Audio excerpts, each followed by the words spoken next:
Добрий день. Good afternoon, dear participants.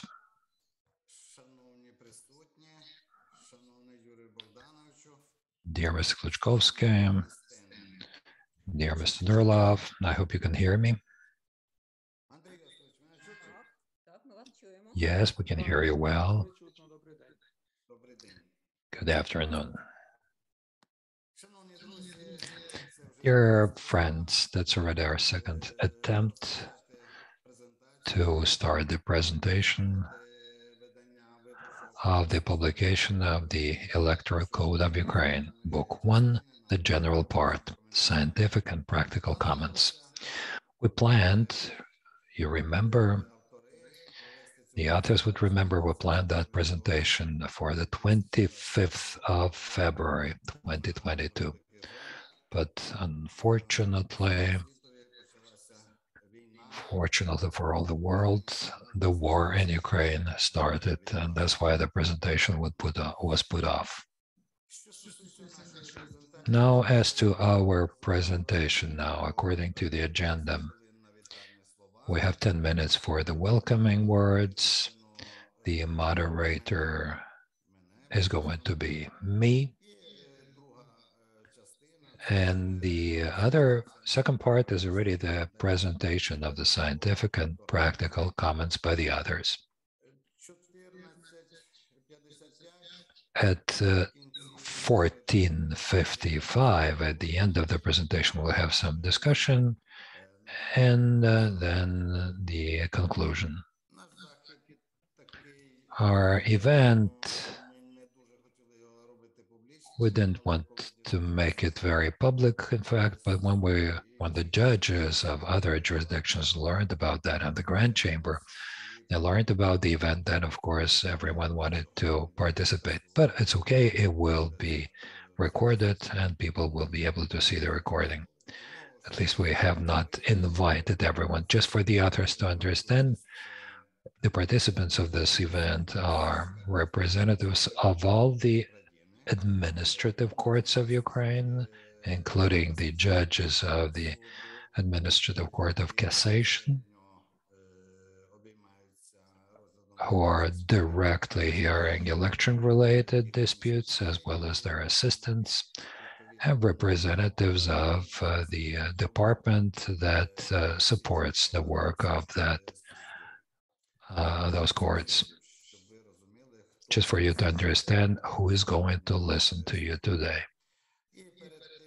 And before I start my welcoming word, I would very much like to thank Mr. Nurlov, head of the Council of Europe office in Ukraine, representative of the Secretary General of the Council of Europe for coordination of cooperation programs of the Council of Europe, for helping us organize this event, for helping us prepare the scientific and practical comments. Dear friends, I'm really very grateful to welcome all of you at this meeting, where we are to hear the presentation. First of all, I really want to thank the authors for your effective work. Many of those present here know from their experience that developing such a piece of work requires not only very profound professional knowledge and huge physical efforts, but inspiration and love to this complicated but such an important area. And many of the authors, and I know all of them, these are really professionals. So I really want to thank you for that. I also have been asked to proofread, if you want, this piece of work, and I'm grateful to you for having engaged me. Well, I can tell you that I have had a chance to read the comments very carefully, so I can convincingly assure you that this piece of work really deserves special attention of the experts. Those scientific and practical comments cover the first book, the general part of the Electoral Code, which has 73 articles. In front of us, there are 3 more books of the code. But a lot of work has already been done.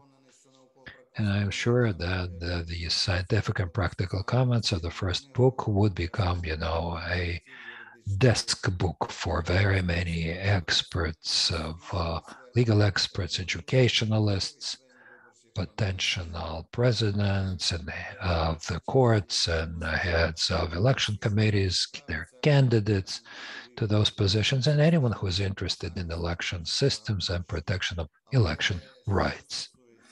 However, as regards the judiciary of all the administrative courts of Ukraine, I am absolutely sure that for all of them, this will definitely become their Bible.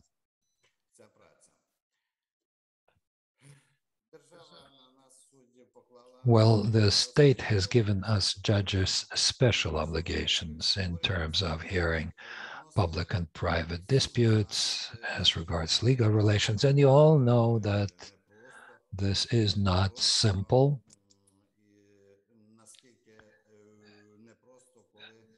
It is not easy when you see conflicts in the law, when there are no comments to them, when judges start interpreting the law in their own ways, and they do not always come to a single conclusion.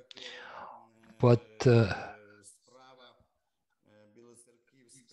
the case of Bilo-Tserkivska versus Ukraine has finally resolved the conflict that was entangled back in 2012, I think, when the Central Election Committee refused to register members of parliament because of the absence of some kind of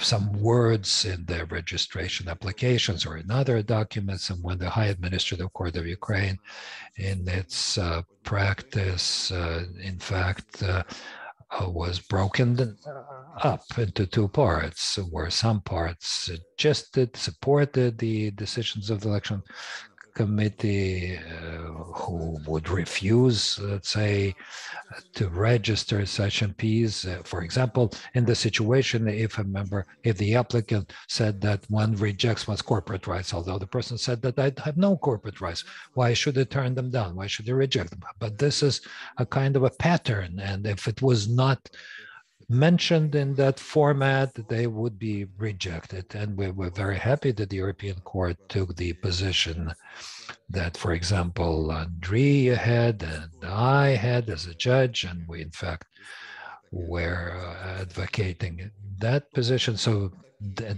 dozens of years later, it was supported our position. This is the kind of comments we really need.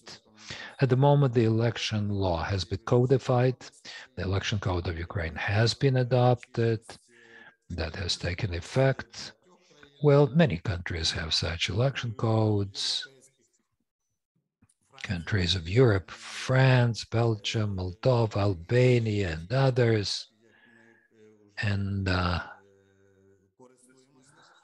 as we're using the election code, clearly it is useful for the judges to see the comments to it.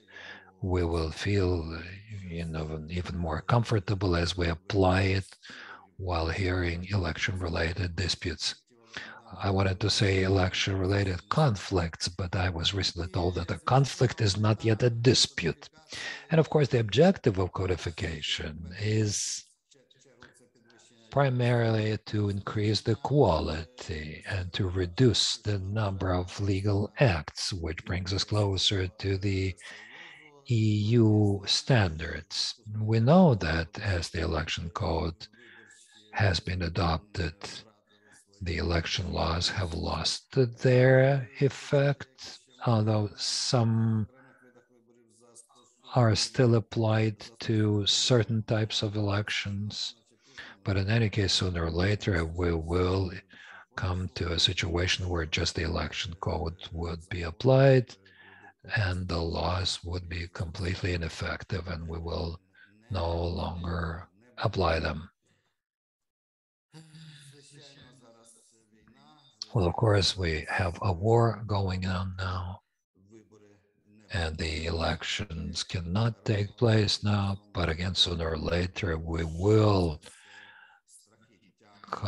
we'll find ourselves in the situation when all of these horrors would end up with the victory of Ukraine, and we will have a democratic election. So whatever we're doing now, even during the war, we're doing it as we look into the bright future of the Ukrainian society and the bright future of our nation, of our country, Ukraine.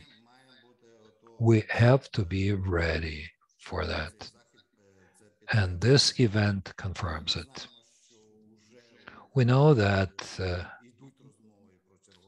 there are already conversations about the coming election of the president of Ukraine, members of parliament, and of course, those comments, they will really help us with that. As people say, you should prepare your sledge in the summertime and your horse-driven cart in the wintertime. We're grateful to you for this scientific and practical comments and for this systemic work coverage of the provisions of the general part of the Electoral Code of Ukraine. Now, as regards the Administrative Court of Cassation, that is part of the Supreme Court, and the panel that hears cases on the election laws and referenda, as well as protection of political rights. Since the very beginning, when the court was set up and the panel was set up, it copes with its tasks completely within the time frame established by procedural laws on quite a high level. And I can tell you that there is not really much criticism of the court or of the chamber, especially by international observers who like it really to find some flaws, you know, some minor flaws against the judges, but we don't have that, and we have never had them. So I really want to thank the judges, not only of the Administrative Court of Cassation, but of all the administrative court system for having special attention to this category of disputes. Well, they, of course, are attentive to all disputes, but to this category of cases especially, because here we can see how democratic our country is, how well we look vis-a-vis the other democracies, and so on. Naturally, the disputes are there, and in fact, most of them are about the voter lists. What comes second is cases related to election campaigns, information support, and of course, appeals of the election results. We've had such disputes quite a lot all over Ukraine. However, all the courts cope with their tasks, and given those comments now, it will be even easier for us. So our work to protect the rights of Ukrainians would be better protected, as well as all other participants of the election process in the election and referendum related cases. So thank you very much on behalf of all the judges of administrative courts, including the Administrative Court of Cassation, for your work. And now I once again want to offer my gratitude to Mr. Nerlov, head of the Council of Europe office in Ukraine, and the floor goes to you for your welcoming word, as it is called in our agenda. Please, Дякую. Mr. Nerlov. Thank you. Дякую, пан Михайло, і Thank you, доброго дня Mr. всім Smokovich, and good учасникам, afternoon to шановні all the колеги. participants, dear colleagues. I would like to congratulate all participants of today's presentation of the publication Scientific Practical Commentary to the Book 1 of the Electoral Code of Ukraine. But first, I want to congratulate everyone on the Constitution Day. On June 28, Ukraine celebrated Constitution Day under the full-scale Russian aggression.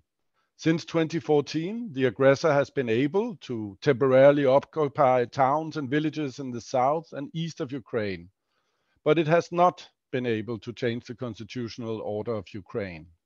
The constitution is the legal spine of the Ukrainian state, defending the Ukrainian people and the people of Ukraine defending its constitution.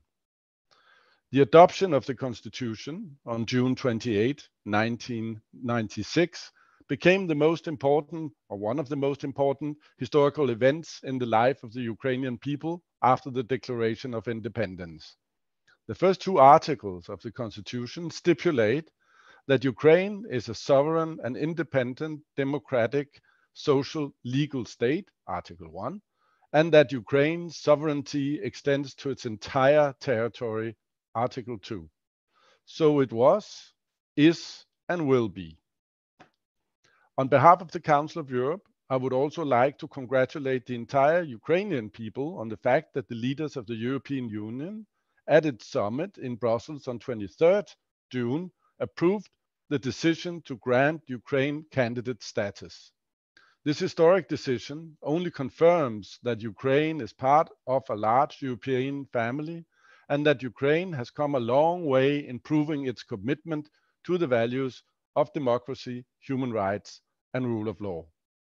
However, as you know, the decision to grant candidate status was based on the conclusion of the European Commission on Ukraine's compliance with the requirements of a candidate country. Simultaneously with the approval of the candidate status, Brussels put forward requirements for reforms in Kiev, listing 7 main areas of reforms that Ukraine needs to implement in order to maintain the candidate status. I will not dwell on all 7 points in detail, but among these requirements is a point that directly relates to the reform of the judiciary. I would say, perhaps in this instance, I would say the continued reform of the judiciary. I'm confident that this event will be a powerful factor and motivating stimulus for further implementation in Ukrainian legislation of the standards and principles of the Council of Europe and the recommendation of the so-called Venice Commission. Many of these recommendations concern the improvement of Ukraine's electoral legislation. During 2021, our national expert, led by Doctor of Law, Yuri Kluczkowski, thank you, Yuri, worked on the development of a scientific practical commentary on the electoral law of Ukraine, the first general part. And today, we are happy to present to you the results of this work. As you probably know, this presentation was to take place in February this year. However, the war waged by the Russian Federation against Ukraine prevented this. But this did not diminish the importance of the work. We all know that elections are an instrument of peacefully settling political dispute by giving the people a voice. However, we have to think again and again about the risks this war has brought to the future electoral process. We already need to talk, think, analyze the ways of development of the electoral legislation and practice that needs to be implemented after Ukraine's victory in order for it to meet the main principles and standards of the Council of Europe and best European practices, as also just said by the Honorable Judge Smokovich, the chairman of the Administrative Court of Cassation of the Supreme Court.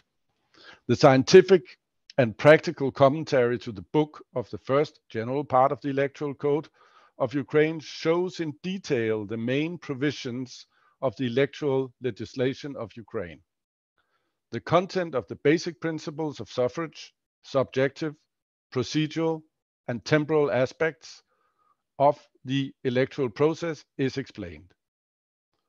The principles of institutes of election administration bodies, voter lists, election information support, and election campaigning, election observation, and appeal of election offenses are analyzed in detail.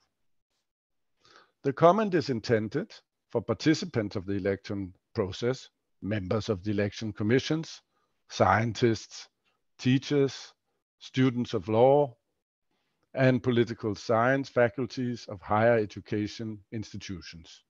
We also hope that you, as judges and staff of the Supreme Court, administrative courts, will also find it interesting and useful in your work. I would like to take this opportunity to once again thank our long-standing partners, the Supreme Court, and of course directly you, the chairman of the Administrative Court of Cassation within the Supreme Court, Mikhailova Smokovich. I want to thank Yuri Bogdanovich Kluchkovsky as head of the authors team and all our national experts for this fundamental work and long-time cooperation. Dziękuję. Today we present the commentary to the first book of the Electoral Code, and I hope that this work will be continued with the next books of the Election Code. For its part, the Council of Europe office in Ukraine is ready to continue to provide the necessary support and assistance in improving Ukrainian legislation and practice in Ukraine. We hope that by joint efforts, based on the discussion of the existing European election achievements, we will be able to identify possible further directions and ways to develop and reform the election legislation and practice in Ukraine. I wish you all a fruitful discussion, and I will also be continuing to listening in. Дякую. Слово на вам, Михайло. Thank you very much. Пане Стеньорлов, дуже вам дякуємо. Mr. Staniorlov, thank you very much for your welcoming address, for your wishes for us, for Ukrainians. Thank you very much.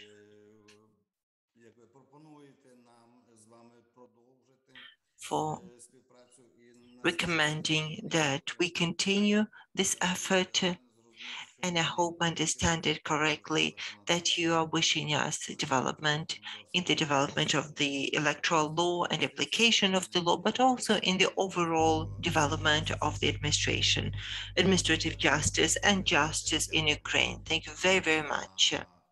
Thank you both for this welcoming address. Thank you for your steadfast support in all our endeavors. Now, we would like to transition to the next part, the presentation of the scientific practical commentary by providing the floor to Yuri Kluchkovsky, a member of the Scientific Advisory Board at the Supreme Court, Associate Professor of the Department of General Theoretical Law and Public Law of the National University Kyiv-Mohyla Academy, Doctor of Law, Head of the Authors Team. Also, he is a person who has contributed extensively to the drafting of the Electoral Code as a law. Yuri, over to you. Thank you.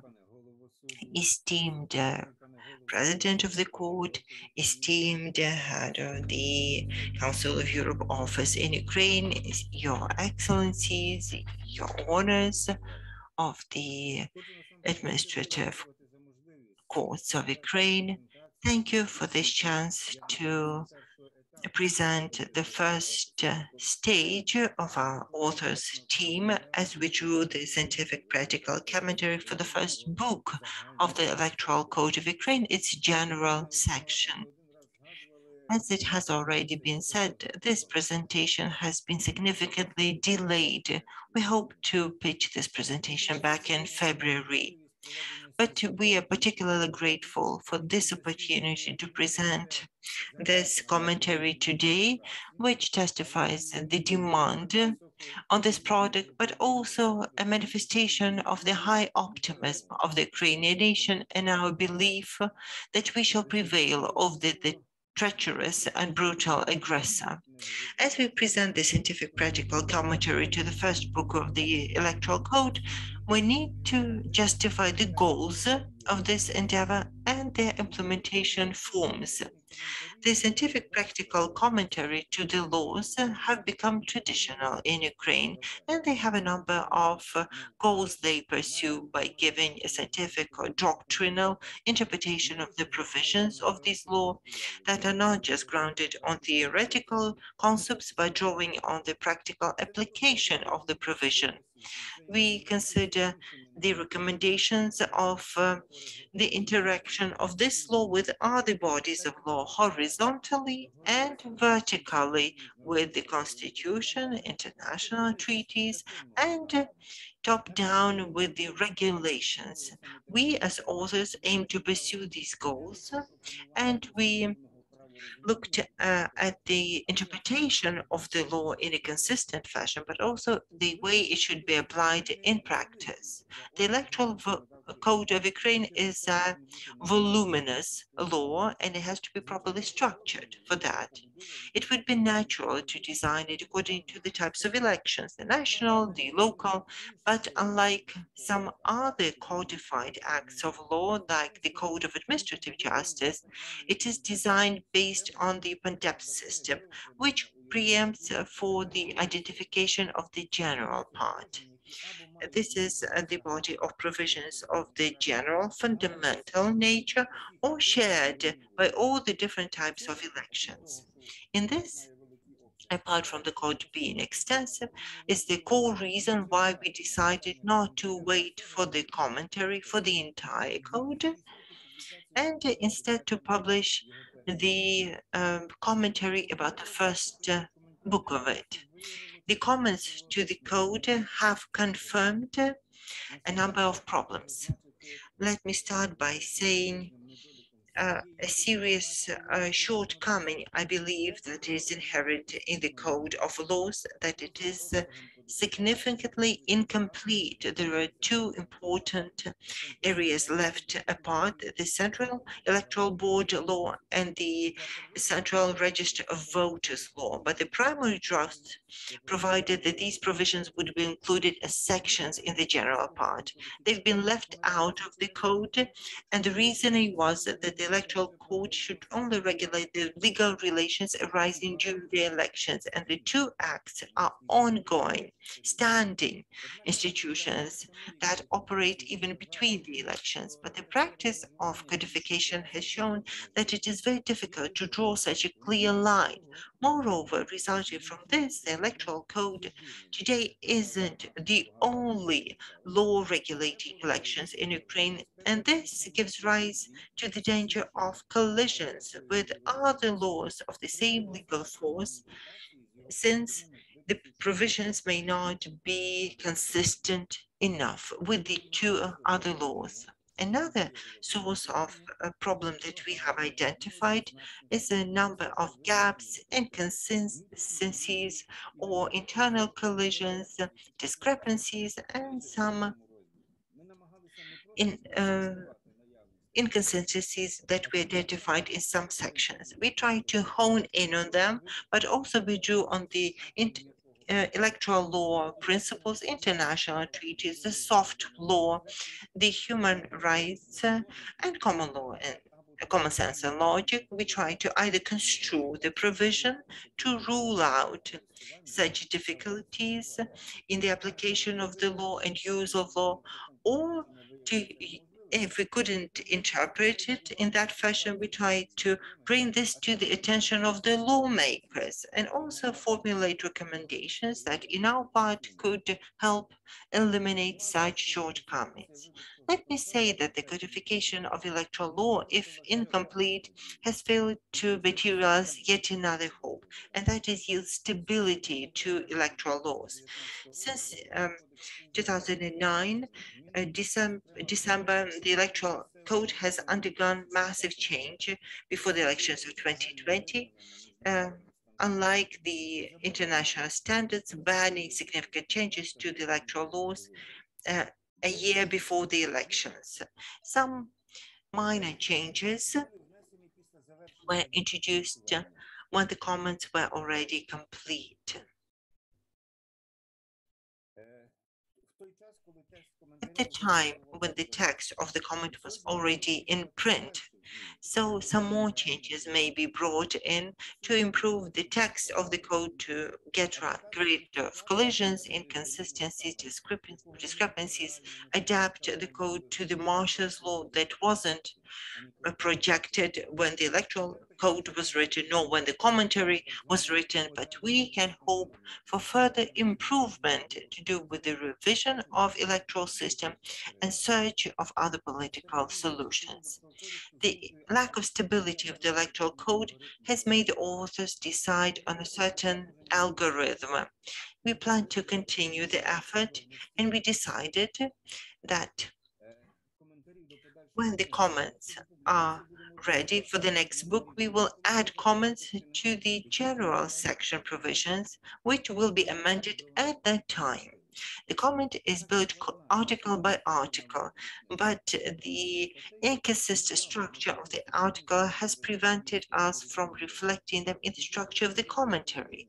Moreover, some provisions, some sections, paragraphs would contain more than one writ of law. The authors' team includes some seasoned lawyers and law academics. It's comprised of those who contributed to the drafting of the Electoral Code back in 2009 and 2010.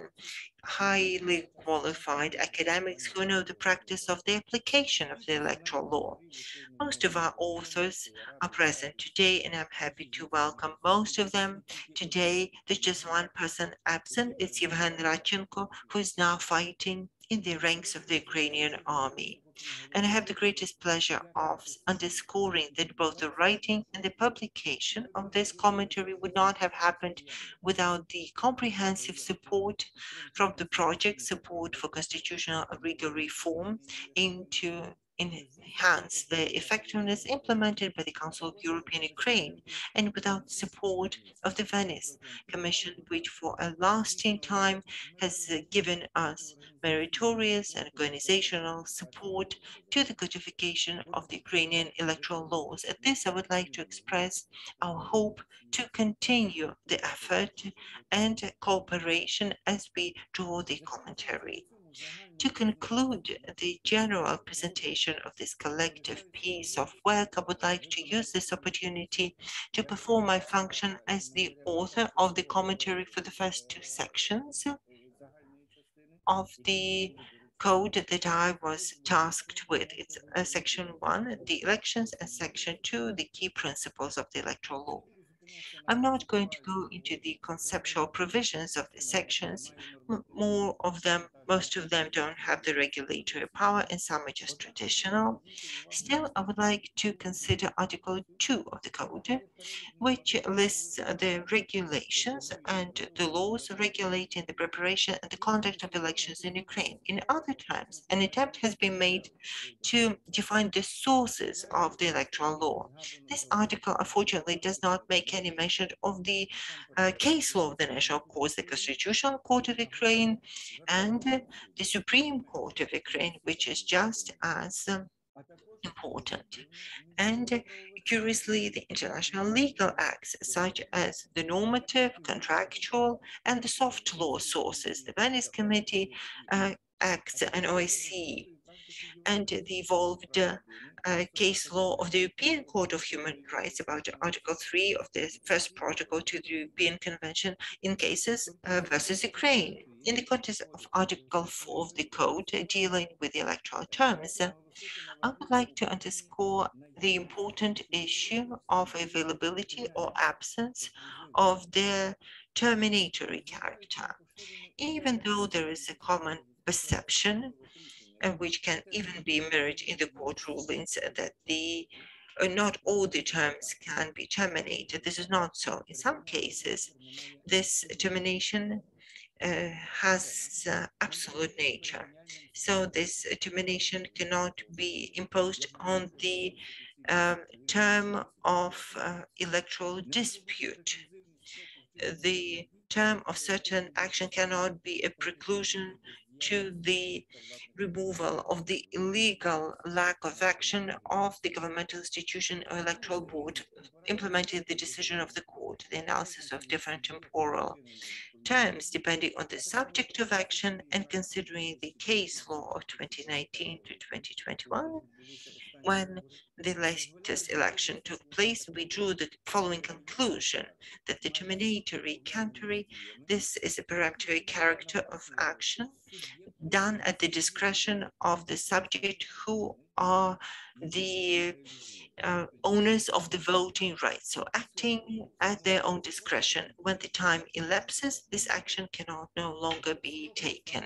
But the terms set for the implementation of the mandatory actions, such as those aimed to support the electoral rights of other subjects, should those acts be done by the governmental institution, are binding but not preemptory, and their failure to enforce them should be reinstated to allow the electoral process to take its legal course. It's dubious that the code sets 2 days voting in a calendar year for any local elections, apart from the repeat elections. These are days designated by the Constitution for the term national elections the last week of March and the last week of October. And this also increases the likelihood that the general national and local elections would concur, which is not prohibited but undesirable. And some controversies are linked to the proposed regulation, in particular to the lack of definition of a yearly term in its different interpretations, such as a calendar year, 1st of January to the 31st of December, and the term starting on a particular date and continue to the same date of a calendar year, the year of powers of an elected body. So this lack of distinction of the two uses of the word year can give rise to a confusion in the administration of the local elections when it says the year of the local elections, which can trigger conflicts and disputes about the appointment of the elections. This inconsistency is inherent in the electoral law, but also seen in other laws. I'd say that the commented provisions haven't been adopted to the situations and grounds for calling the local elections that may arise following the completion of the Marshal's Law. That calls for the serious attention of the lawmakers. I will not dwell on all the important aspects of the second section, which deals with the fundamentals, the principles of the electoral law, but I would like to touch upon a number of matters. Most general issues with the general electoral law and the right to vote, the suffrage, are connected with designating the voting address of the voter, the subject of the right to vote. The category of the voting address isn't regulated by this code, but by the law on the state register of voters. And this is a manifestation of incomplete codification when the electoral address designates this address as a criteria for participation in elections, especially local elections. This wouldn't have raised doubt if the voting address was the same as the place of residence, formal or actual, according to Article 40 or 41 of the Constitution. The participation in local self-governance and local elections in particular can be done by the residents of the relevant communities or administrative territorial units. But the discretion to designate the electoral address implemented in the law on the electoral register has severed the connection between the address and the place of residence. This is further exacerbated by the designation of the categories of the place of address in the local law. This controversy has triggered a number of disputes because of massive demographic change triggered by the war. The programs are only going to exacerbate. Without regulating these matters aimed to update the information in the state voters register according to the current situation or the situation that will emanate after the termination of war, we can predict the massive problems that will preempt the elections on completion of the martial law. The events connected with the war and temporary occupation of certain territories in Ukraine could also trigger additional problems in the designation of the carriers of the active and passive voting rights.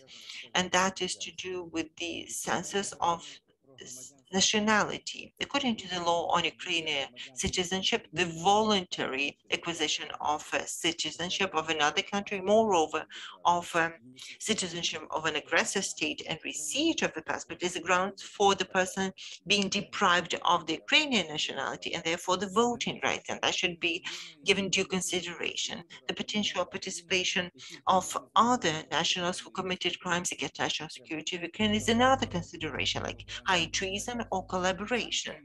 The sanctions of the relevant sections of the criminal code provide for a prohibition to hold certain positions, including elected positions, or engage in certain activities. And the verdict calls is a disqualification grounds for standing in local elections, but the criminal process takes time. Before the verdicts come into effect, the electoral census is not imposed. I think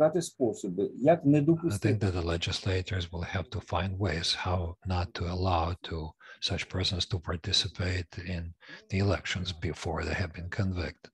That's why I'm sure that we will have some more grounds for eliminating election rights after the war. As regards the equal possibilities, there are serious discrepancies between passive election rights in case of the general parliamentary election and local elections.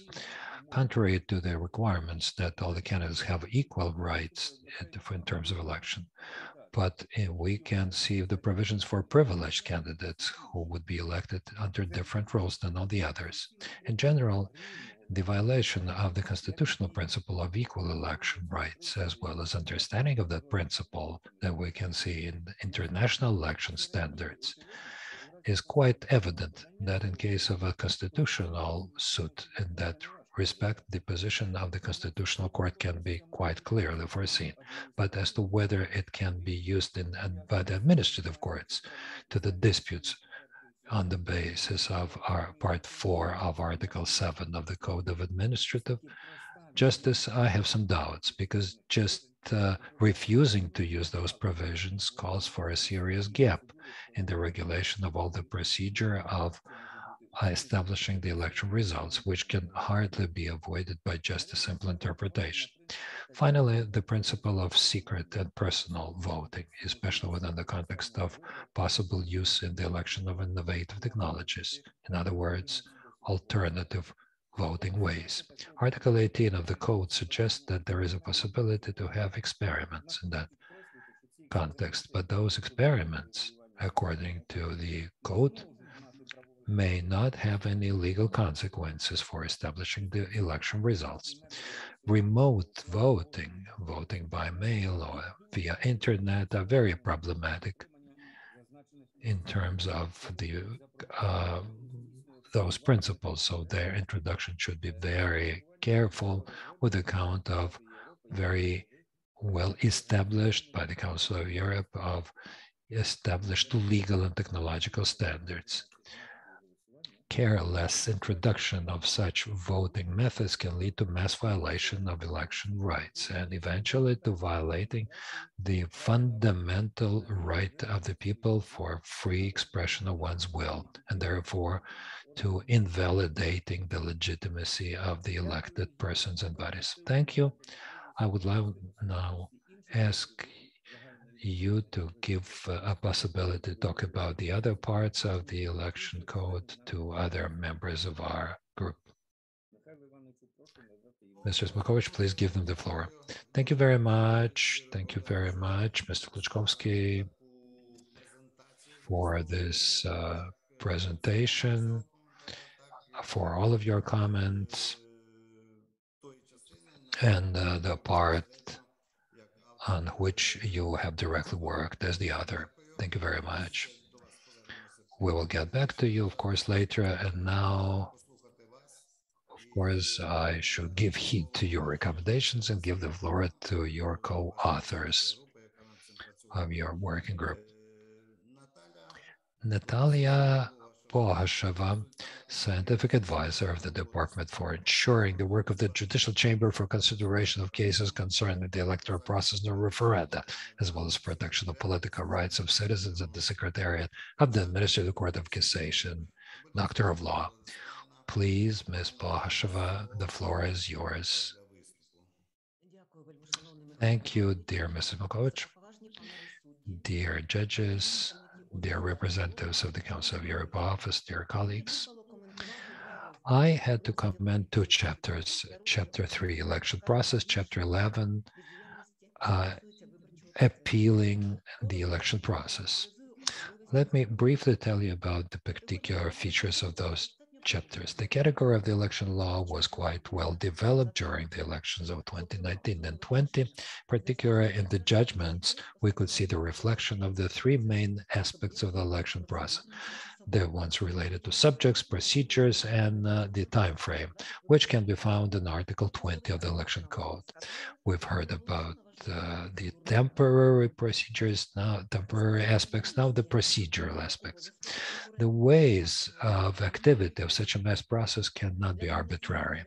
For a full-fledged implementation of the rights and interests of all the participants of the election process, to avoid abuse of the election rights at the detriment of some parties, the election code establishes very clear procedures, the violation of which means that the behavior is illegal. It is important to see the principle we see in Article 20 of the ongoing feature of the election process, unfortunately, with the martial law, which interferes. The law and the martial law bans any elections or referendums. All the elections, the process of which was suspended, or the elections, the grounds of which has emerged during the introduction of martial law, should take place after it is over. However, the regulation of the election code is incomplete in that sense. And as regards the time frame, there are even certain conflicts with the law on the martial law, whether it's 30 days or 90 days after the martial law is over. The election code does not propose any special regulation for any grounds of appointing elections after the end of the martial law. This is true about the need to have interim elections of the MPs in some constituencies and of the mayors of villages and towns. And if there is no special attention by the legislators, those problems will have to be resolved by the courts. Another interesting novelty that is related to rejection of the registration of candidates. According to Article 22, terminating of the status of candidate does not only come on the day when the decision is made by the Election Commission. It is true, as the decision to cancel the registration means that the candidate has no right to implement one's passive election right. Here, Article 55 of the Constitution should be applied, which establishes the right to court remedies. So the loss of such right comes on the second day after the decision has been appealed with the court. If the decision of the Election Commission has been appealed, that the loss of the status of the candidate comes on the day when the court judgment becomes final. The Supreme Court has repeatedly stressed in its legal opinions that the main objective of appealing the election-related violations is to restore the rights of the participants and to make sure that the election process is legitimate again. So as the European Court of Human Rights said, to make sure that people have the right, the free right to express their will. The European Court, even in some cases, gives priority to this right in vis-a-vis individual legal rights. The Code of Proper Election practice establishes this as one of the key guarantees that would not allow for the provisions of the election law remain just on paper. As we know, the system of appeals suggests that there are two possible ways of addressing the election-related violations: administrative ones, Article 40 of the Constitution, and judicial ones, guaranteed by Articles 55 and 124 of the Constitution. The election code gives the priority to the judicial way and seriously limits the subjects of administrative claims. Without analyzing this, this approach, of course, increases the burden for the courts. Chapter 11 is mostly about administrative hearing of the election-related disputes, and the code for the first time provides a unified approach to all types of elections, the local ones and the national ones. Only Article 64 is about the judicial consideration, which speaks about exhaustive competences of the court and the mechanism to make sure that the judicial jurisdiction has a priority. This article is of subsidiary nature, as it reminds us that the procedures for appealing with the court and the court hearings is to be defined by the Code of Administrative Law. However, some positions of the articles of this chapter can be useful with the judicial procedures. Just two provisions of Article 65 that call for serious doubts in terms of their legal justification. First of all, that's about reducing the right of the candidate to appeal violations within the territorial boundaries of a region.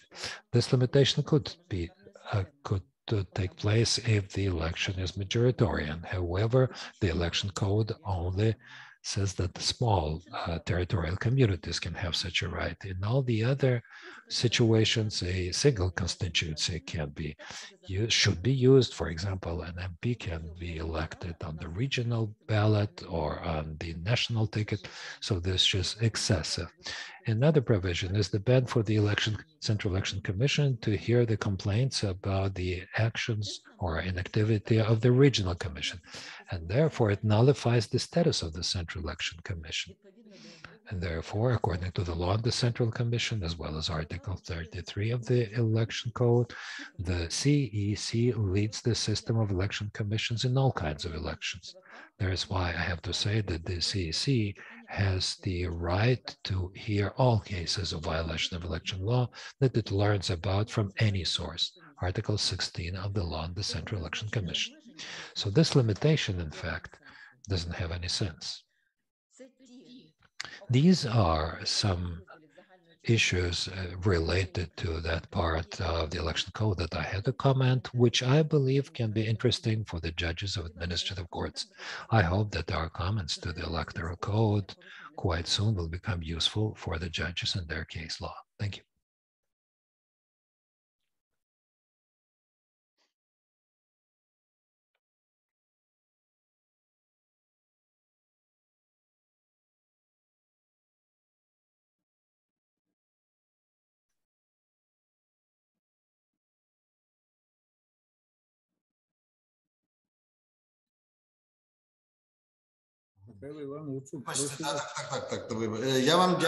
Sorry, I want to thank you, Ms. Balasheva, for your presentation, for your speech, and generally, thank you for being there. A special advisor, the scientific advisor, you're helping us with everything, including with those complicated election relations with related disputes. Thank you very much for having found time and for having agreed to work on the comments, because it is not easy. And of course, the most difficult thing for you is time, because we probably overload you with other disputes as well. Thank you very much. Now, I'd like to give the floor to Mr. Marceliak, professor of the Department of Constitutional Law, Taras Shevchenko National University of Kyiv, Doctor of Law. Mr. Marceliak, we haven't heard you for a long time. I'll be happy to give you the floor now. Thank you, Mr. Smokovich. Thank you. I'm also quite happy to join this event.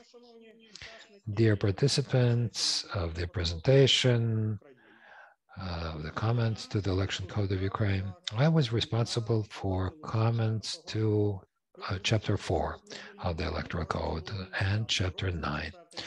Chapter 4 is about the territorial organization of elections. And I have to say that this is an important issue in any elections, because it covers quite a total of certain units of different territorial levels into which the territory is divided according to certain criteria. Such territorial organization of the elections in general favors the systemic organization of the elections. Second, and make sure that there is proper links between the lower and higher levels of the election management, thanks to which proper preparation of the elections is ensured and establishment of the election results. And third, it ensures the fact that every voter who has the right of voting to a certain territorial election unit, thus guaranteeing compliance with two important principles: the general suffrage and the one-time right to vote in their relation. So territorial organization of the election covers not only the issue of the division of the territory to certain election units, but the issue of implementation by people of their active election right. We have to know that with the territorial organization of the elections, what is mostly taken into account is the space factor that suggests that the territory should be broken down into certain units, as well as establishment of their election results for the special territorial units, the constituencies of different levels and election units. And the other factor is demographic, which suggests that the demographic features should be taken into account related to the population of a certain region or of all of the country. The most widespread is the territorial organization of the election based on just a spatial approach with account of the administrative territorial structure of the country, which is what we see in the national election law and which is what is regulated by Chapter 4 of the Election Code of Ukraine. I will not go into details to characterize Articles 25 and 31 of the Election Code that regulate the issue of territorial organization of the elections.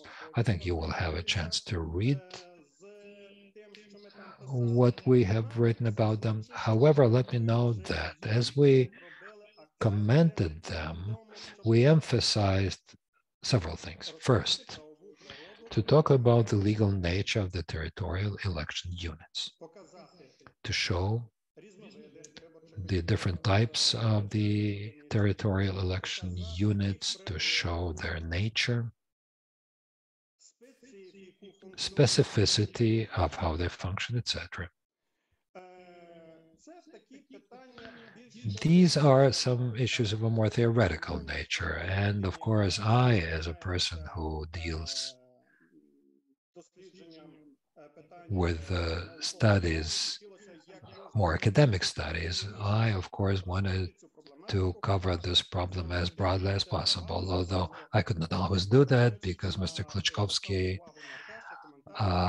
focused on the fact that our comments should be rather of a practical nature and not purely academic nature. That's why we need to pay attention to the practical elements of it. So the other thing is this practical part of it, which covers the analysis of the national election campaigns that have taken place earlier as regards the aspect of characterizing the territorial organization of the elections. And here we focused on such issues that required their interpretation, required certain solutions, such as, for example, the issues related to proper understanding of the territory of Ukraine, issues related to the fact that the legislation also speaks about, for example, ships or vessels, but it does not speak about military warships, where the warships can also present special election units. We focused on the specificity of the organization of elections at the Antarctic Research Station, named after academician Vernadsky, or on the problems of the so-called enclave territories such as the city of Slavutich, Kotyubinsky village, etc. Third thing that we focused on that should be also reflected in our comments is the use of the proper international documents, the code of proper practice in election-related cases, the reports of the Venice Commission related to the organization of elections and voting outside of the country. We took into account the decisions of the European Court, the judgments of the European Court of Human Rights, and so on. Mostly, as we provided the comment, we tried to make full use of the regulations pertaining to the topic, and there we mean not just the laws themselves, as naturally we couldn't do without them, but also the sub-regulations, the documents published by the Electoral Commission, and there is a vast majority of them. And you will see that as we provided the comments for different articles, we made references to the acts issued by the Central Electoral Board. And the fifth point I would like to make, we knew that we needed to make a due analysis of the provisions of the Ukrainian electoral law about the territorial organization of the elections, but also we had to incorporate the provisions that were not properly regulated by the Electoral Code of Ukraine or were controversial and clashed with the other current laws of Ukraine. We have to say that the Electoral Code of Ukraine enshrines the proportionate electoral system with open lists, and yet there are a number of regulations in Ukraine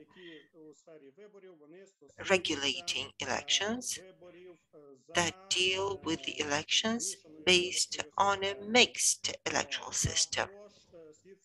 Or we could add that the point isn't fully considered that the administrative territorial reform has taken place in Ukraine and the constituencies were amalgamated, the territorial communities have been reshaped. So these were some of the considerations we tried to factor in, saying they need to be regulated by law. As for the sanction number 9, the official observers, then making comments to this effect, we wanted to say that observation of the election is a special function of public control over the legitimacy of the electoral process, which is about enshrining the right of the subjects to have access to the actions and decisions connected with the elections and the right to appeal them. Secondly, the elections combined with the right to challenge the violations have become an effective remedy to ensure the legality of elections, preventing electoral fraud and violations. Thirdly, the democratic standards for democratic elections consider observation as a procedural safeguard to ensure the fundamentals of the electoral law. And we can assert that the observation is a means to enforce the principle of fair, honest elections. And fourthly, that the legal norms regulating the status or the rights and duties of the official observers, their operation, their representation, comprise the legal institute of observers and a constituent part of the electoral law, assuring publicity and openness of elections, honesty, transparency of the elections implementation. To comment on this section article, we wanted to look into the legal nature of the observers, their categories, in particular, that the observers of the candidates of the political parties, organizations, the subjects, the so-called party observers, the observers from the civil society organizations, given the right to hold the status of official observers at the elections, are called public or independent observers, and their official observers nominated by the foreign states, international organizations. So we have to say that the Section 9 of the Electoral Code regulates two categories of official observers in greater detail, and that is public and international observers. And we try to look into their legal nature, legal stance, and the role given to them in conducting fair, honest elections, so that when the electoral bodies could be deemed legitimate. Yet again, as in the previous section, we had to look at the practical ramifications of the code, drawing on the international body of law, the decisions of the Supreme Court of Ukraine, and there's a number of such decisions dealing with the organization of the observers. And there is a vast number of points that still need to be regulated by law. They need to be given clarification, and that is the status of official observers, and their status should be made consistent with the international standards for the organization of observation of elections. I have to tell you that з підготовкою коментаря. as we prepared the commentary, and I have to thank Yuri Klitschkovsky. At this, Михайло Іванович з любов'ю Mikhailo was saying he took the preparation of the commentary on a most professional level with deep love, and he imbued this love in us. So I would like to thank Yuri, and I would like to thank all the other authors for the wonderful working atmosphere we enjoyed as we drafted the commentary, the fruitful discussion that bore out of the discussion. I would like to thank the Council of Europe office in Ukraine, the coordinator of the project, Serhiy Tkachenko, who helped us coordinate our effort, and I owe a debt of gratitude to all of you. I know that the judges who are attending this presentation today and the entire judiciary will receive this commentary with interest and could benefit from it as they adjudicate on such cases. Thank you for your attention. I wish everyone a peaceful sky and the soonest victory over the Russian aggressor. Thank you. Thank you, Oleg, for your insights. Thank you for this presentation. Thank you for agreeing to join the team and have worked with great dedication. Now I would like to give the floor to Olena Boyka, postdoctoral employee of the Institute of Public Administration and Civil Service of Taras Shevchenko National University of Kyiv, candidate of science in public administration. Over to you, Olena. The floor is yours. Good day, esteemed participants of this event. With your permission, I would like to start the presentation in order to discuss Section 5, the electoral commissions, that I was charged with reviewing together with my colleagues. This section is dedicated to the definition of the electoral boards, regulation of their status, the overall requirements for such members, the operation of the committee, documentation, termination of the status of a legal entity. The special provisions regulating the electoral committee, depending on the types of elections, their assembly, provisions, powers are contained in the relevant books, and that is Section 15, elections of the President of Ukraine, Section 25, Book 3, elections of the members of Parliament Ukraine, and Section 34, fourth book, the local elections. I would also like to say that the electoral boards of all types include the Central Electoral Board, and the legal regulation is done by the Electoral Court, but also by special law of Ukraine or the Central Electoral Board. The electoral boards, in the context of the electoral board, are the bodies to administer the electoral process that use their powers to manifest the principles and fundamental grounds of the electoral rights and electoral freedoms of the Ukrainian nationals imbued in the constitution and national and international laws. They prepare the relevant elections. They are subject of the electoral process for them.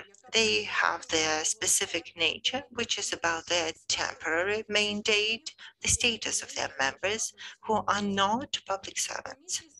The commissions comprise an integral administration system. They are collegial, independent of other executive bodies, have their unique way of constituting their composition, and they are called the administrative. I can see that you have difficulty changing slide. No, this is all right, but we can't see you changing slide. Can you see the principles of legality? No, we are still on the first slide. If you could then show the slide with the principles of legality. According to the time limit, we can't really go into all the fine points that we included in our commentary to the electoral board. If I could have the next slide. Будь ласка, наступний слайд. Будь ласка, наступний слайд. Ми вже прокоментували цей. So if I could have the next slide, please.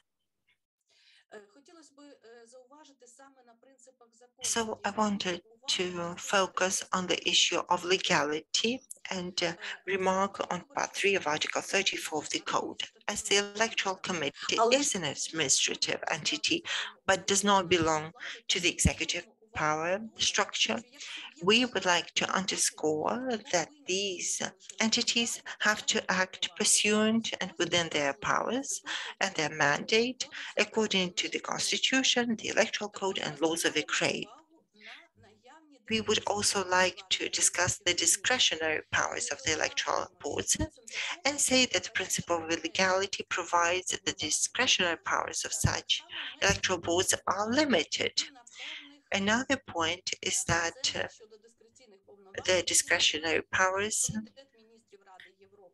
are defined by the committee of ministers saying the administrative agency can enjoy a certain freedom of discretion, allowing it to use the means to the solutions that are most consistent with the goal within their legal mandate. The European Court of Human Rights also has taken a stance on the discretionary powers, and it is that the decisions and means of exercising discretionary powers have to be sufficiently clear and be consistent with means and measures, giving adequate protection from arbitrary use of power.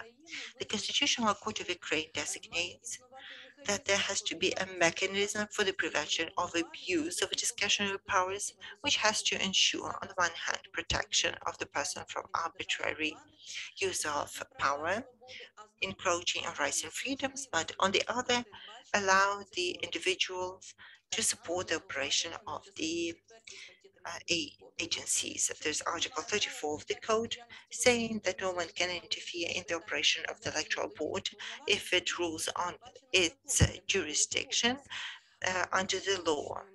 We would further clarify that this is a question of arbitrary intervention and prohibition about arbitrary intervention, which should be construed as action or inaction aimed to prevent the implementation of the Electoral Board mandate or its members' mandate and making an unfair or illegal decision. As for legitimate intervention, that can only happen following a court ruling, following the review of the electoral dispute. І визначаємо основну And finally, let's define the core matter of regulation pertaining to electoral boards. With your permission, I will not discuss all of them due to a time limit, but the first block deals with the technical and legal points that we have covered, and that's incomplete codification of the electoral law. This is particularly noticeable when we talk about the electoral boards and the Central Electoral Board regulating the operation of the board, but also the special law on the operation of the Central Electoral Board. There's inconsistency of law. It could be called Territorial Electoral Board. It could also be called Oblast or Rayon Electoral Board, or just the Oblast Committee. And this can lead to misunderstanding. There is some legal controversy that it is not an heir to the Electoral Committee of a lower level. There are some collisions of special and general provisions of the code when we define and comment on the general section, considering the second, third, and fourth book dealing with the electoral commissions. We have particular reservations about the organization of the operation of the committee. It is marked in yellow. These are discretionary powers of such commissions. There's no direct instruction or writ, meaning that preterm termination of the powers of members of the board doesn't mean the committee is terminated. The procedure of the acquisition of status and liquidation of the circuit electoral boards and legal entities isn't regulated sufficiently. The procedure of state registration of the data of the managerial positions held within the electoral board when the elections have already been initiated. The first meeting convention isn't sufficiently regulated. The grounds for the termination of legal entity of the territorial committees call for further legal regulation. As for the members of the electoral boards, we say that there's no important prerequisite, that is to ensure their professional aptitude. Also, we feel we need to clarify the provisions about the impartiality of the members of the electoral boards in the time between the elections, and that pertains to the Central Electoral Board and territorial electoral boards working on a permanent basis. And as for the Central Electoral Board, we would like to underscore that the mandate regulated by different laws did not give clarity in the understanding of the provisions of the board. Another major issue is discretion about forming territorial representative offices of the Central Electoral Board, and that pertains to their legal form. So whether these are legal entities of public law, and it's not clear from the electoral law what that should be an agency or an institution, or whether it is central structural unit of the secretariat of the board, and we have our reservation and comments there too. Another major problem that we deem today is the legal regulation and the powers of the electoral boards working on a permanent basis in times of martial law. And we would like to urge the parties to look into our comments about the electoral boards. I would like to thank you for attention. I would like to thank Yuri for this chance to contribute to the joint effort. I would like to thank our colleagues for this collective effort. It is a dedicated research, and I hope this effort will be put to good use by the highly esteemed participants of this event, and the lawmakers will put these recommendations to use to harmonize and refine the electoral law. Thank you very much. Thank you, Lena. Thank you for these insights, for this presentation. Thank you for raising a number of most interesting points that happen to be within your area of responsibility. It does trigger a lot of problems with the electoral boards. So thank you very much for your insightful comments. Now I'd like to give the floor to Andrei Maher, Deputy Chairman of the Central Election Commission between 2007 2018. He's just a fair man and a just man. Mr. Maher, the floor is yours. He was, yes. We can see you.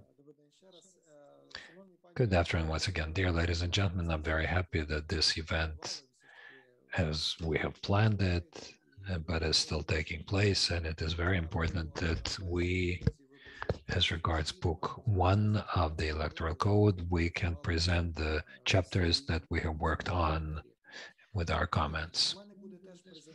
I will also have a presentation. I will probably ask you to share it. Thank you. I'd like to note that I had to work on 2 chapters of the first book of the Electoral Code, that is chapter 6, which was about the voter lists, and the last chapter, chapter 12 of that book, which is maintaining election-related documents and material values. Chapter 6 consists of 8 articles, which are 6 about the regular election units, and chapter 12 has only 1 article. I will not go into it, but some special features of the voter list as regards the Electoral Code of Ukraine.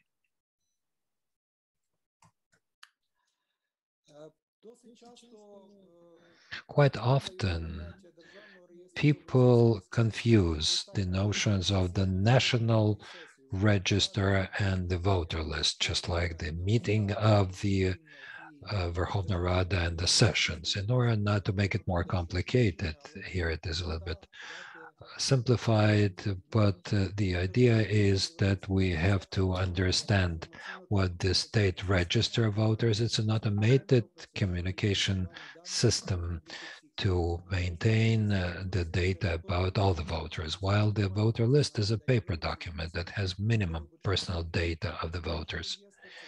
So the national register or the state register is an automated system, while the paper, the voter list is exists on a paper, and it only deals with those voters that participate in a certain voting station.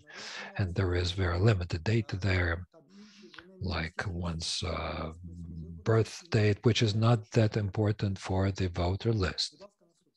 Next slide, please.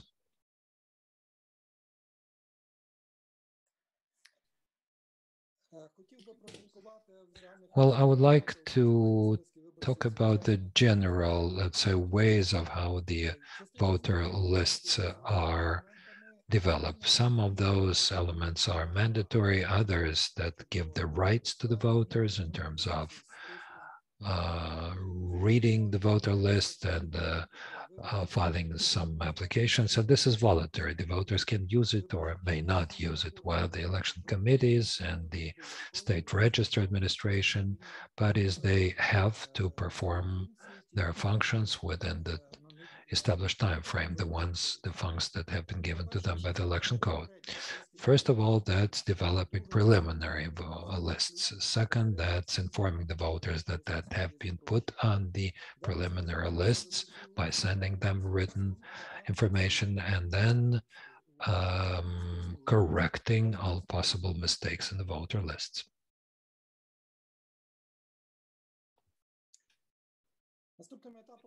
The next stage is clarifying the preliminary voter list, then amending the clarified voter list, and finally correcting technical mistakes. And this stage can take place or may not take place depending on whether there are any mistakes or incongruities in the document as such, that is, in the corrected voter list during the voting process. An important issue here, and I suggest that we focus on the special constituencies. It also has the special features compared to the regular constituencies. I will not analyze the issue of constituencies abroad. I don't think this is very relevant for this audience at this present time, but let's look at the special constituencies or voting stations. So we see there that not all in all the special constituencies, the voter list should take place, but only in the ones that have been formed with the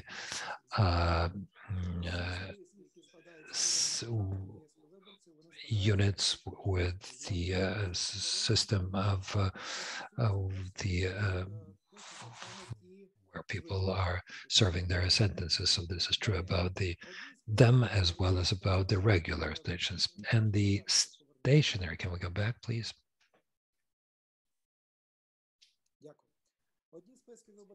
Some voter lists and such, for example, medical units, they exist also. There are Arctic stations or at the remand prisons, as well as on vessels. And this one voter list is to be developed by the Voter Election Commission. Yet another important thing that I'd like to focus on at the local election, because of the specificity of the local election, where only the residents of the communities participate, that is, people who have the right to participate in the local elections, to such voter lists in special polling stations, only the voters who are treated at the fixed medical units can be put on those lists. Next slide, please. In fact, according to the law, there are two ways how the voters can file their claims about certain violations or mistakes. This administrative way, which can be done electronically today, and the judicial approach. Both ways, I believe, and the fact that we have them in our legislation is a positive fact, because each of them has its own positive features, evidently positive features, where the voter can use one's own discretion while deciding which of the approaches to use. Now, as regards special features for addressing the courts in terms of irregularities in the preliminary voter lists, according to the Administrative Code of Ukraine, it is the local general court that should hear such cases. And the form of addressing the court is an administrative claim, which should be filed no later than the last Thursday before the voting day. It's also important that in this claim, there is no respondent. However, the court, as it considers such a claim, should send a request to the state register authority in order to get this information, because only that authority can provide information to the court. Therefore, the decision of the first instance court, unlike the general right, will become final or take effective only when the Court of Appeals hears it, or when the deadline for appeal has passed. And such a decision is to be enforced immediately on the day when it is issued. However, the right to appeal, of course, is still there.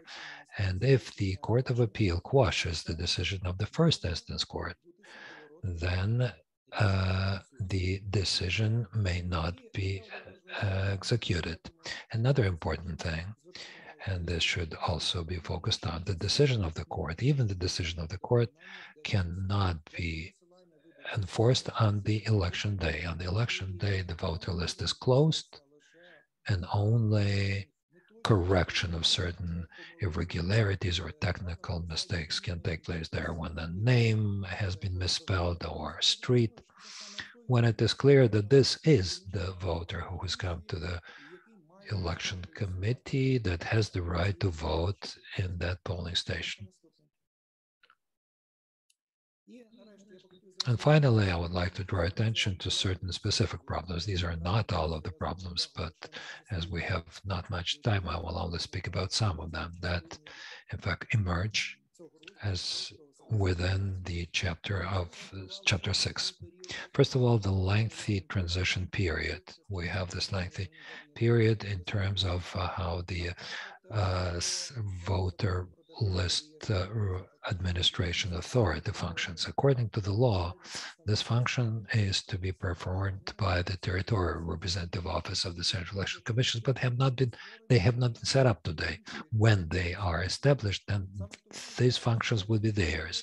That's why now, for the transition period, these functions are to be performed by the election administration authorities under the district councils of the former regional cities and the executive committees of the district councils in the cities under the city council. So in fact, these are also cities of regional level.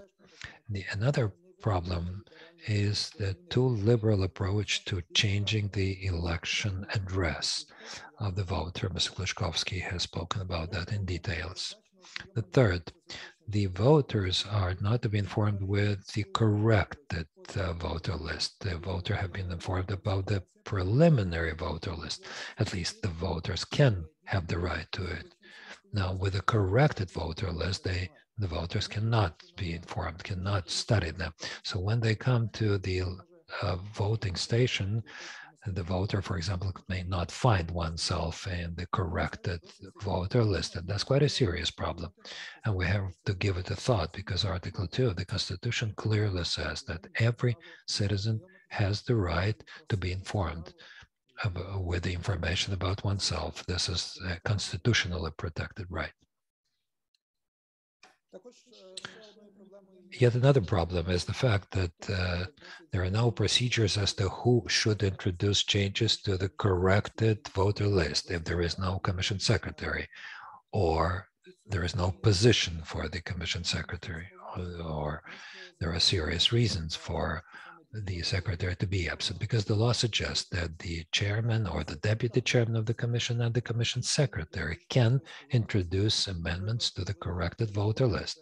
And if this takes place, for example, on the basis of a court judgment or of a state of an election administrative authority, for example, with information that some voters have been put several times on a certain voter list. And then the question is who will perform this function? And this has to be resolved by law. Next is if a voter has been put or into the list or out of the list, and the notes column, there should be not the number of the court decision, because the decision doesn't have a number, but rather the number of the case of the proceedings. This should also be clarified in the election code. And finally, the last thing I wanted to draw our attention to is the fact that at the moment we cannot see a very clear time frame for when the corrected voter list should be closed down on the day before the election day, because appealing any violation that has taken place before the election day, according to the law, can only be done before the 22 hours or 10 p.m. on the day before the election. In other words, if the corrected voter list is closed down at 10:30 p.m., then this action can no longer be appealed, because the law does not provide such a possibility. And it's also a problem. We have suggested to clarify this time, for example, to say that up to 8 p.m.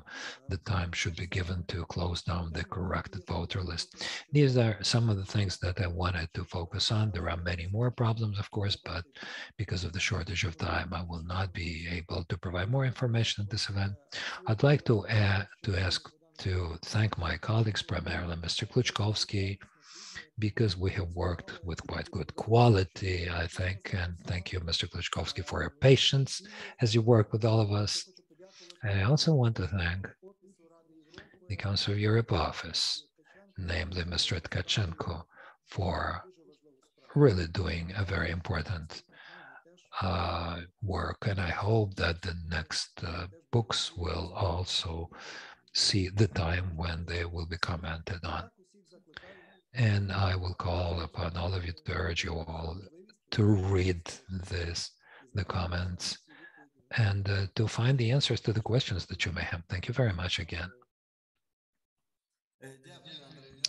Thank you, Mr. Vagera, for such pointed problems that you've described. It is true that such problems occur. Well, that's the legislator, really decided to make it at 10 p.m. Even earlier. One could appeal until midnight on the day prior to the election day. But where can one appeal it between 10 and 12 p.m., the decisions or the lack of decisions? Thank you. I was happy to see you today. Now I'd like to give the floor to Alexandra Burmahin, member of the National Council of Ukraine on Television and Radio Broadcasting. Please. Thank you, Mr. Nukovich. Good afternoon, colleagues. In this group of authors, I worked with Chapter 7 that deals with information support to the elections. And in fact, well, I can say that it's not a large chapter, but it is important. Why? Because it starts with a provision that says that every voter should be provided with the right to free and an unbiased choice, objective and independent and unbiased, authentic information. And this chapter, unlike the chapters dealing with regulation of campaigning, primarily its special features are that when we talk about campaigning, there we have a competitive factor, which is quite significant, while in this chapter, we're mostly talking about the obligations of different entities as regards the information area. And in fact, there is no competition between the subjects of participants of the election process. And what is very important is not only the quality of the guarantees that are established, but the status of the competences of the regulators or of other oversight authorities. And in fact, We can find more details about all these problems in the comments that I have prepared under the auspices of Mr. Klitschkovsky. And of course, we, argued about many things with him, but we always come together on one point. The most important thing in all those processes is the voter and making sure that the voter would get the proper guarantees. The guarantee to make sure that one makes one's well-informed choice. The chapter is about several blocks of issues. It only contains 4 articles.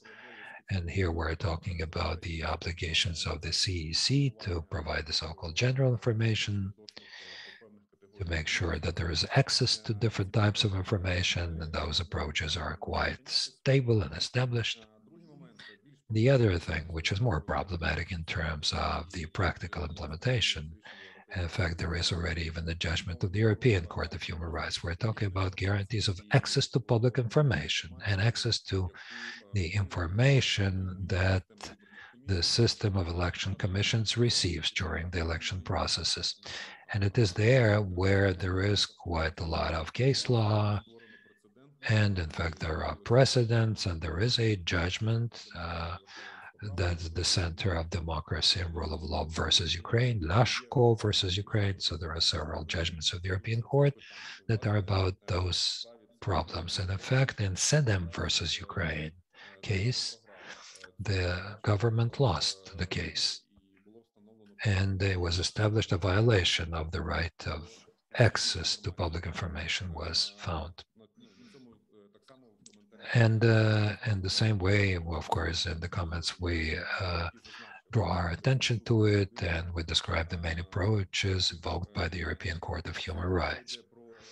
In the same way, we can talk about the specificity related to sociological surveys and how that information is distributed. There is also an interesting judgment of the European Court versus Russia, which was about, in fact, the absence of a clear common sense when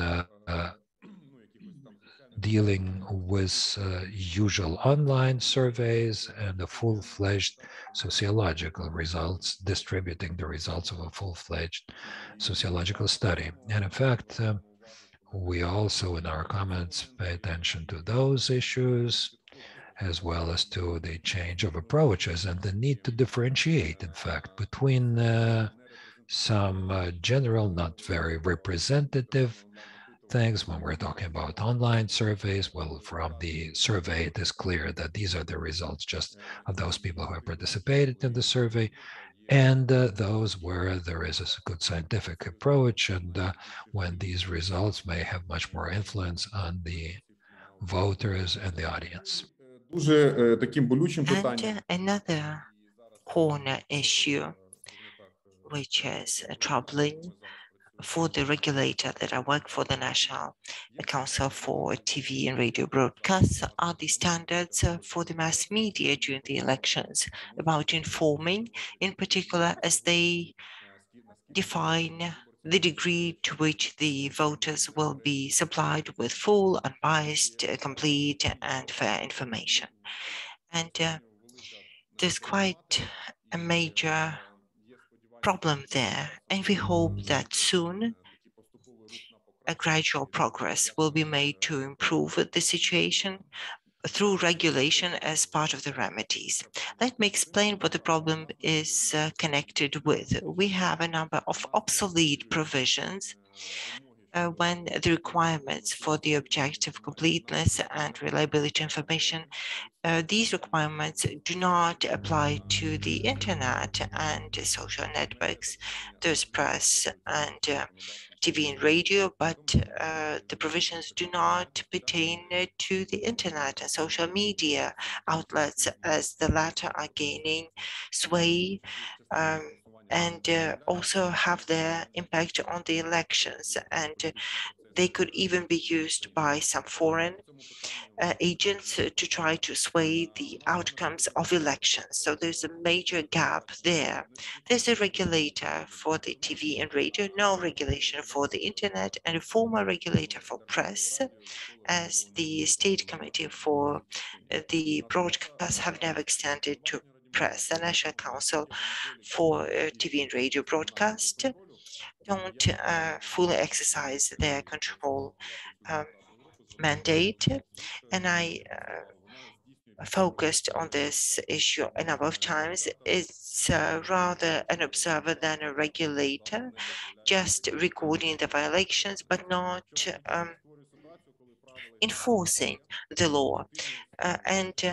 Now there are standards in place about the objective and fair coverage of the elections, but as a matter of fact, there are no sanctions in Ukraine, and these rules and standards become conditional, and there are many subjects who choose to ignore the regulations, as our media during the elections often fulfill the role of being an outlet of their owners who have their political alliances, giving a very distorted picture of the reality during the electoral campaigns. That's a very short take on it. I hope the situation can improve. And now I will talk about the prospects. As Stan, the head of the Council of Europe office in Ukraine, is saying that the EU is posing a number of requirements that Ukraine shall meet as the candidate to the EU, and this list of requirements calls for the need to complete the judicial reform, and there's also a media reform, and there are certain commitments that Ukraine is undertaking to conduct a media reform, and that is enact a law on media which has to become systemic and replace a number of other fragmental law regulating mass media operation. This will be a single source of law, and that provides why it's connected to the very topic of our conversation, that provides so for a more effective role of the regulator, who has to have the institutional capacity to regulate the media during elections. And most importantly, this regulator has to be convergent, so it has to consolidate the internet, the mass media outlet, and traditional TV and radio broadcasters. So this is going to be a very organic approach to exercise control over the standards and requirements that are to be observed during elections according to the electoral law. Therefore, we hope that this draft law on media will be enacted sometime soon. The Council of Europe, the EU are planning to help define the draft law of the media. So I hope the case law will also evolve pertaining to access to public information, but also pertaining to the participation of mass media outlets in the informational support of elections. And when the regulators start exercising their powers, the mass media outlets might disagree, and that area of legal relations will be handled by the administrative courts of law, and the case law will evolve. So these were my key takeaways. I wanted to thank the Council of Europe office in Ukraine, the colleagues that I worked with as part of the team of authors. It's been a most interesting and satisfying endeavor, and I hope my contribution and our common contribution led by Yuri as an editor will be useful and will help the judges when they administer justice. Thank you so much.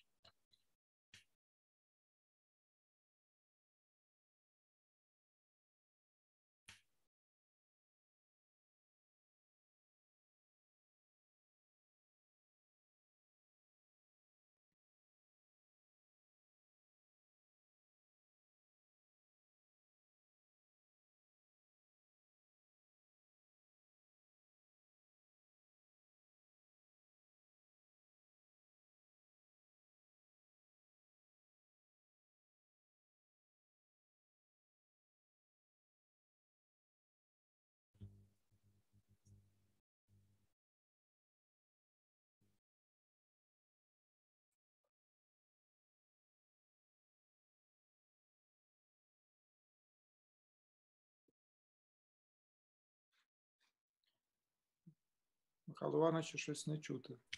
We can't hear Mihailo. Дуже дякую, Олександре, що ви прийняли Alexander, thank you so much for joining this event. More so, thank you for joining the working group.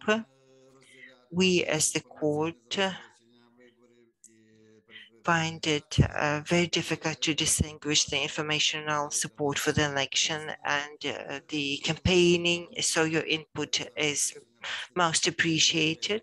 Thank you for referring to the case law of the European Court of Human Rights, as we had debated in this very room whether the Central Electoral Board failed to provide the information about the candidate running for parliament in a right fashion or not.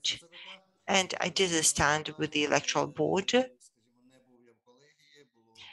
I wasn't part of the panel of the High Administrative Court, and finally the European Court of Human Rights settled the dispute, saying the kind of public information that has to be shared about the person standing as a candidate for a member of parliament. Yes, we are amending the laws to make them consistent with the international law. The European Court is helping out us as well. And this way we are reaching the standards when we review such disputes. So thank you for contributing. Thank you for contributing to this event and the efforts of the working group. Now I'd like to give the floor to Volodymyr Venher, Associate Professor of the Department of General Theoretical Law and Public Law of the National University Kyiv-Mohyla Academy, PhD in Law. Volodymyr, over to you. Good day, everyone. Thank you for this opportunity. Thank you for your patience, staying out till the very end. I'm the last speaker on the agenda, so I'll try to be most succinct. And I will say that my section, in my opinion, was the most interesting of all, and the one evoking most controversies, problems, dilemmas, and practical challenges, both during the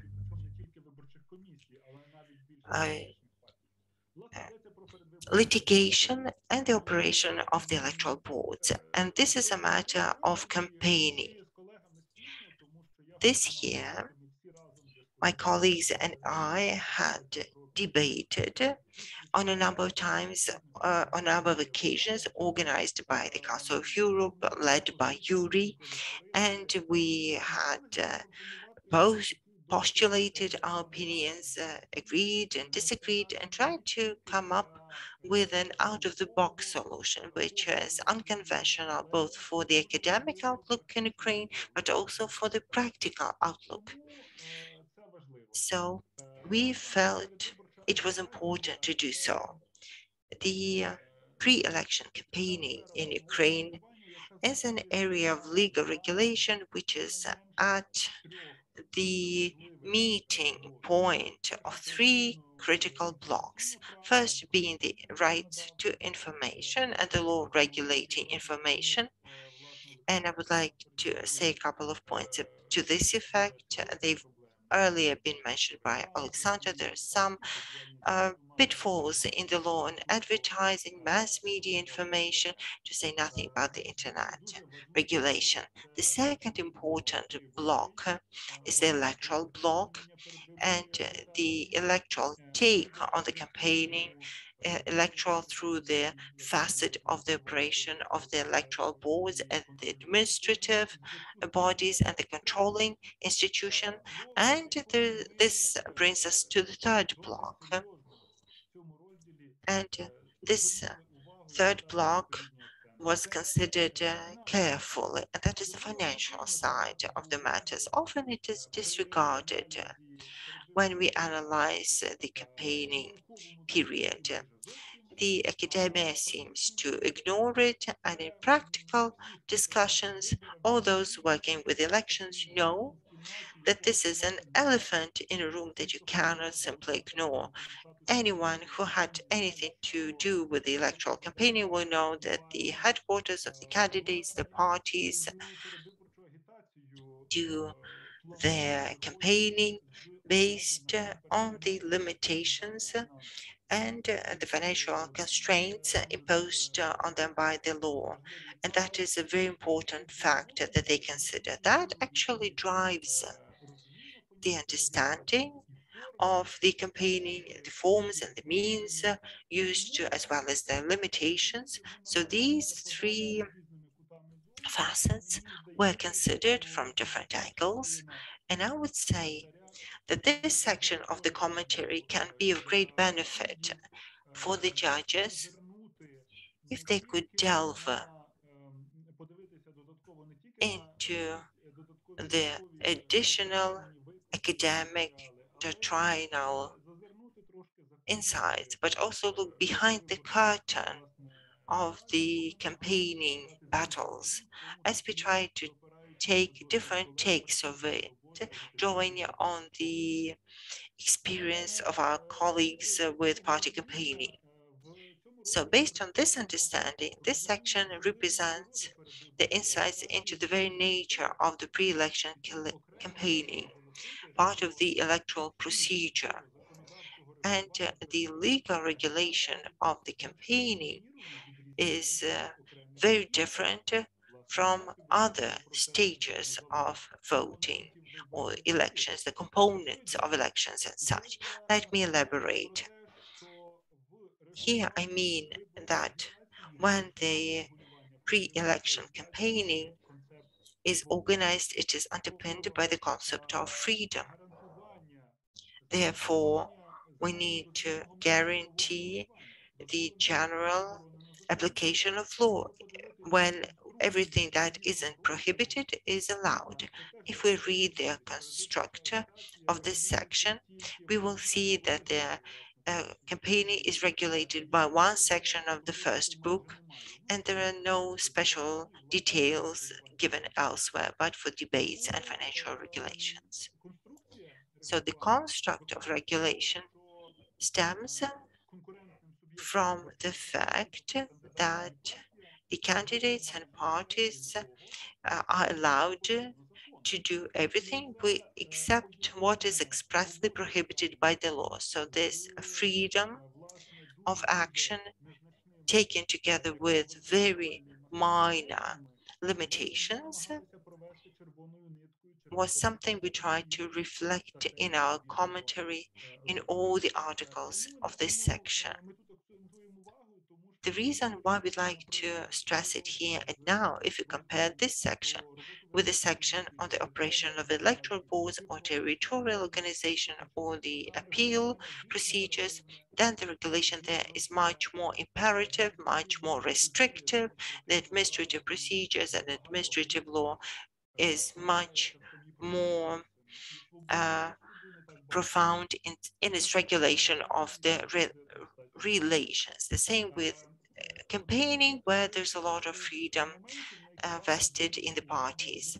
Another point I'd like to raise with the judges handling electoral cases, but also with all the others, is when we try to define pre-electoral campaigning in a broader circle. The campaigning often is limited to the formal interpretation of this phenomena through the dry letter of the law, discarding the interpretation of other provisions of the code. So instead, we came out with 4 elements that would qualify campaigning and distinguish it from other types of information activities that can happen during the elections. The first qualifying element is that this information is targeted to shape the free expression of the will of the voter, not in favor of a candidate or voting against. That is part and parcel of it. But the fundamental aim is to shape the will of the voters to vote for or against.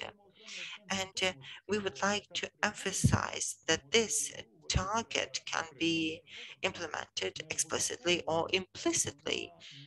It doesn't always have to be implemented through the campaign agreements or promotional materials, but it also can be covert and implicit. So the regulation of the responsibility for spreading covert information in Ukraine needs to be reviewed. The second defining element is the focus on campaigning, on promoting the idea, making it distinct from other types of informational operation. A colleague before me has spoken about the following important elements of informational support, such as objectiveness, impartiality, due balance, and we suggest that all parties involved, but especially the judges adjudicating such cases, should consider that breach of these principles of impartiality, due balance, independence, etc., should give rise to the existence of pre-electoral campaigning. This breach of balance in favor of this or another candidate or party could be deemed as a grounds to consider this promotion. A special subject is another interesting consideration. Often there's a common perception that only the competitors or the adversaries, the candidates' parties can do the campaigning. And if it's a third party, не маючи відповідного статусу, це не without the агітація. status, this would not constitute campaigning, so they cannot be liable. But another point is that we need to indicate the elements in the law and in the Electoral Code of legitimate campaigning, and that this campaigning done by an illegitimate subject doesn't mean it is not campaigning. It's just campaigning done by an illegitimate subject, making it a violation. The same pertains to the fourth element, the timing of the campaigning. There's a common idea in Ukraine, both in practice, that a campaigning can be done only after the registration of the candidate or candidates on behalf of the parties or association of the parties until midnight of Friday, the day prior to the last day, before the silent day. Здійснення агітації поза межами визначених строків. Campaigning outside of the established time frame does not mean that this is not campaigning. In certain situations, this can be done campaigning, which takes place in incorrect time with proper liability. Out of those four indicators that have been suggested, these are indicators for legitimate election campaigning, and the two first ones are mandatory. Without them, one cannot talk about any election campaigning in information activities, while the two latter ones, as regards the performers and the time, their absence or abuse of them can bring the grounds for legal liability, but it cannot be the ground so that we would not call it election campaigning. As regards the forms, let me emphasize again on the freedom that once again was the clear-cut main idea in this chapter. The forms are established by the election code in a very relative way. The participants can use their freedom in any form to perform election campaigning. And evidently here, when there should not be excessive restrictions, but there are there.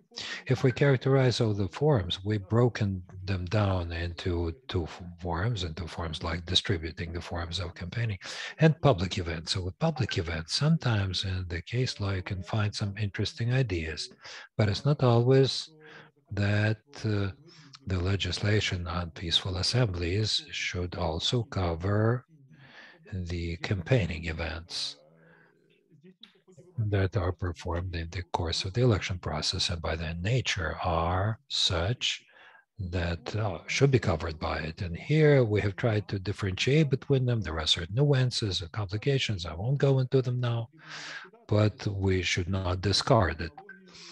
And by analogy, we have to try to broaden it. And the Constitutional Court has done it as regards peaceful religious assemblies once. As regards the materials, campaigning materials, we've asked several questions related to contemporary technologies, and there are formats and banners, internet banners, and many other things.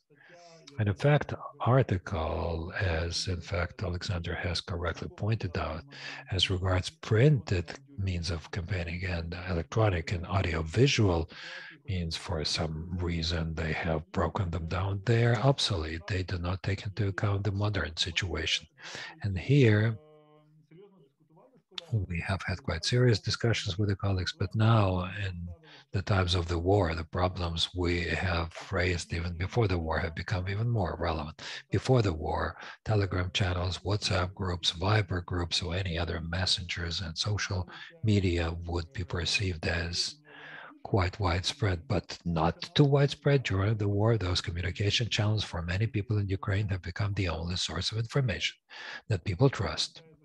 And because of that, there is a question: how should the government respond to distributing fake information or targeted advertisement or paid advertisement or other manipulations or even propaganda with the use of those resources? And here we probably need to see legislative interference as quickly as possible. We also try to differentiate between campaigning, between the organizers and the right of the voters to participate in election campaigning.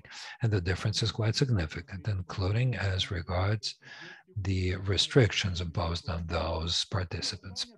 And the last thing, on the limitations and the analysis of those limitations that we see in the election code. Probably it needs to be revised.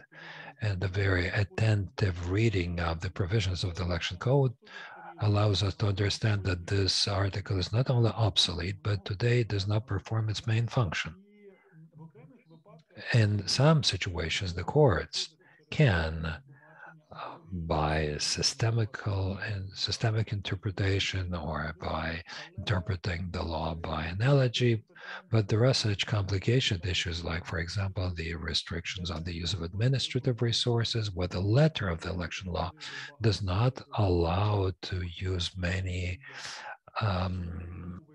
measures by the courts as regards bribing the voters, understanding of bribing, and there are many additional interesting things that require additional attention. We clearly did not write a comment to the criminal code, but to the election code. But the key problems related to it, both in this chapter and in some other chapters of our comments, you can find them there.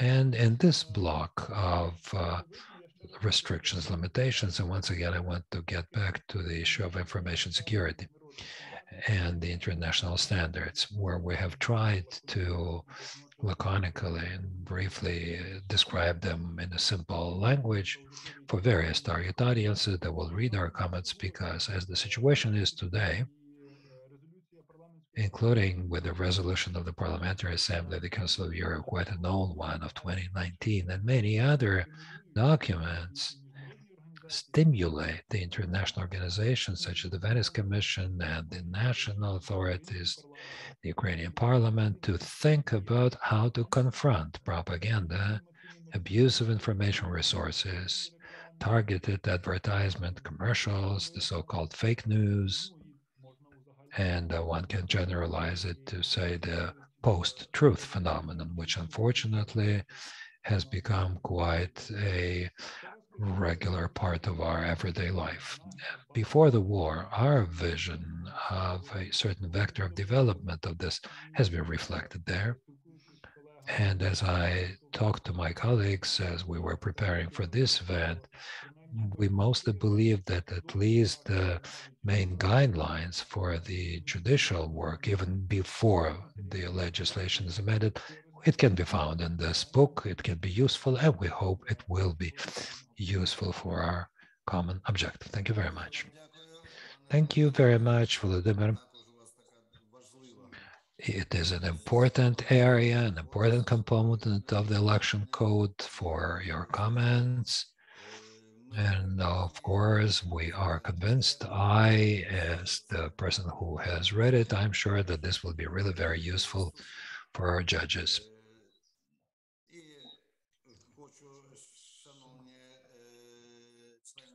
Dear members of the working group who have worked on this piece, your presentations have made us so interested that you were only given 45 minutes for your presentations. And of course, this was supposed to be over at 2:55, and now it's already 16:10. And as to the participants, let me tell you that we have always had between 107 to 113 participants, and that shows the level of interest to your work, and I'm really very grateful to you for that. And now we have about 10 more minutes for discussion. Perhaps out of the listeners, someone wants to say a couple of words after you have listened to those presentations. I don't see anybody.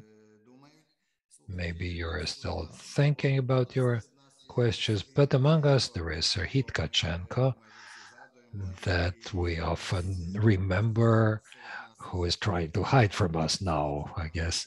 Serhii, we're giving you the floor. How was it for you to work with this group of authors? How did they agree with you, did not agree with you? Please, Serhii. Thank you very much, dear friends. Thank you for this presentation of today. I am very happy.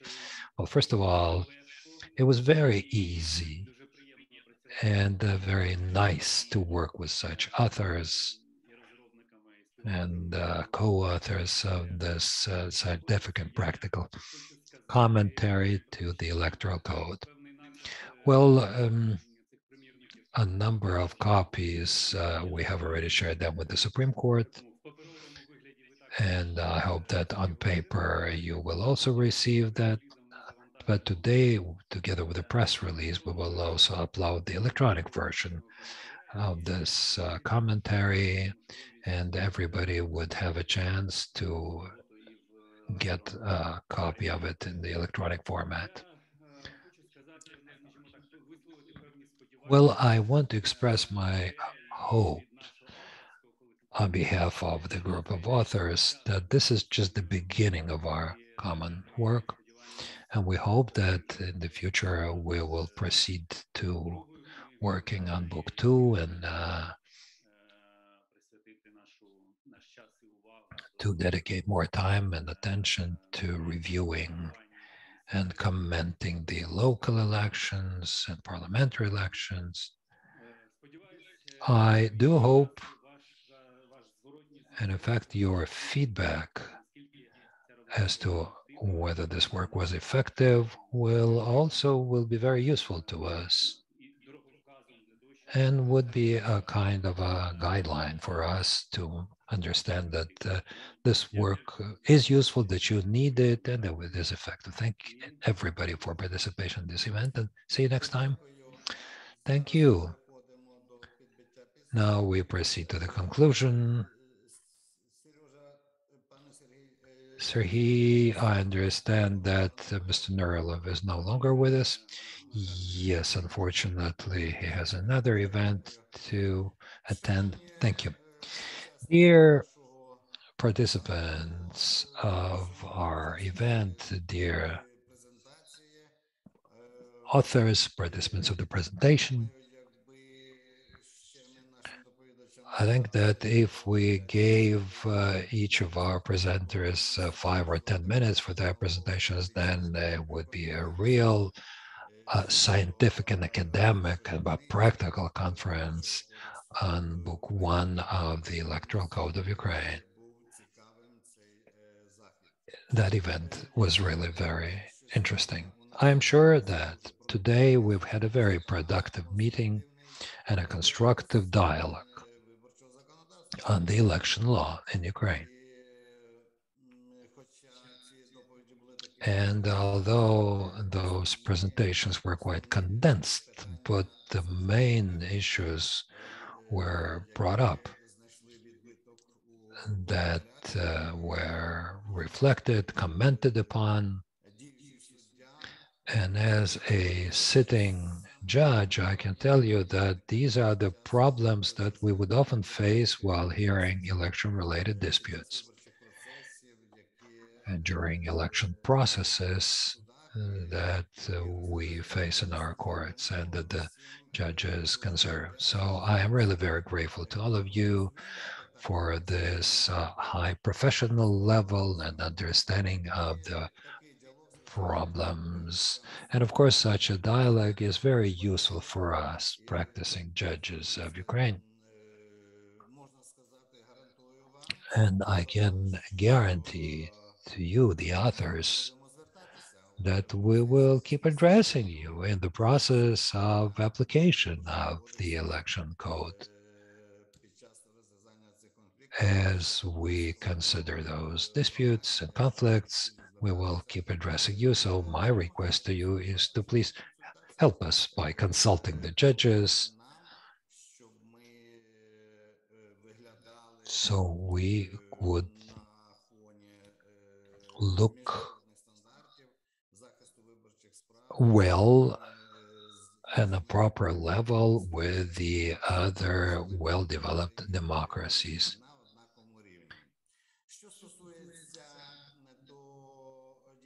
Now, as to, it's true that the Electoral Code of Ukraine, as Mr. Klitschkovsky said, is built on a Pandat system, which some 200 years ago was introduced by professors of German universities, and they did not do it in vain.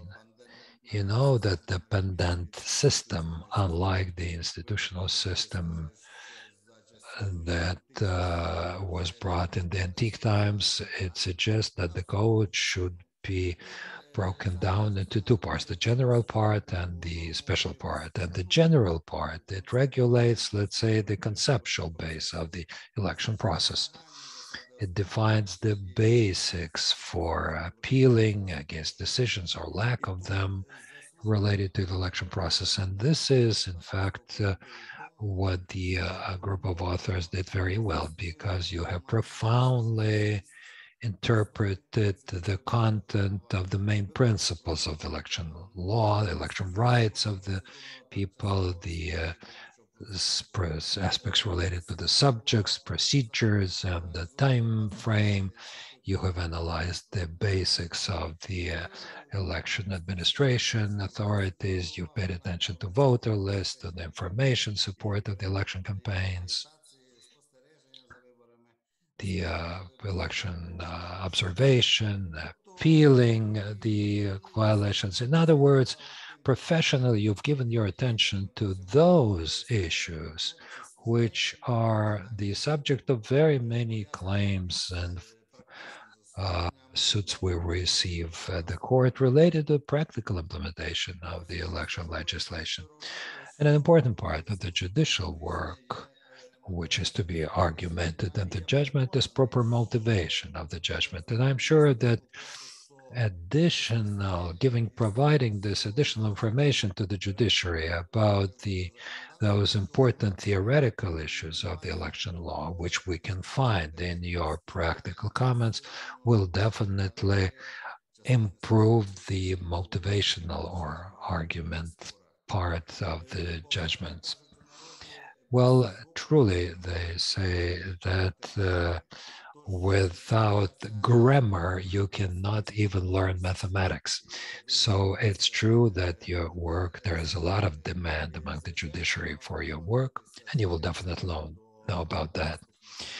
Get ready for more consultations to consult the judges and to getting more calls from the judges. So if judges have more questions to you, they will put them, they will ask them. Another aspect is about the prospects, whether more work should be done on the other books of the Electoral Code. So don't moan. You have to do it for Ukraine, for the Ukrainian society, and in general for our victory. And so we can build a democratic state of Ukraine. I have most questions about Book 3 of the Electoral Code, which regulates the election of the members of Parliament of Ukraine. Mr. Kluchkovsky, Mr. Mahera, they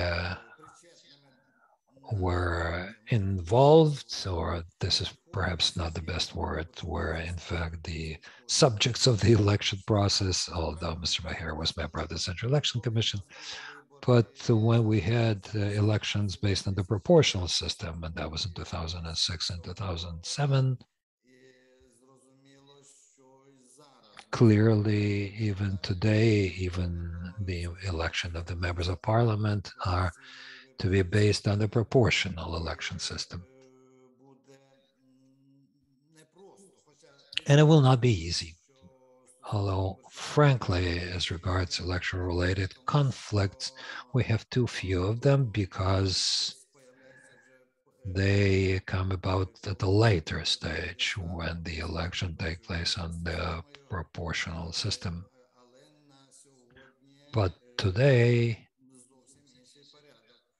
the procedures are completely different for the formation of the lists of MP candidates compared to what we had before. So at the moment, this list is based on the proportional system with a single constituency where the regional voter lists are also formed by the parties. So in view of those novelties in the election code, for us judges, it would be very useful to know what the position of the researchers about such novelties, to understand better about how such positions and provisions can be used in other countries. We all have a lot of work cut out for us, and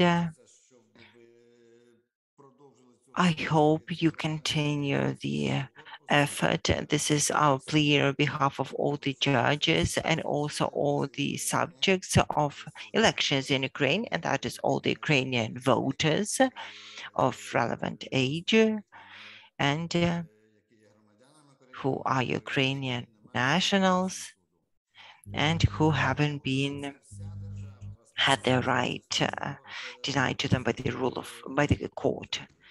So all the communities are urging you to continue the effort. Serhiy, it's in your hands as well. We urge you to assist our academics, our working group in their endeavors, and should this depend on us, we are happy to contribute and do our part. And we're happy to pull our weight if need be. Thank you for this meeting. I really hope, and I'm furthermore certain, this is not the last presentation we are holding of the code. We can look forward to 3 more presentations, and they were going to happen sometime very soon. We wish everyone peace, all the good, and being able to do our part to bring our victory closer. Glory to Ukraine. Glory to our heroes. Thank you. All the very best. Goodbye.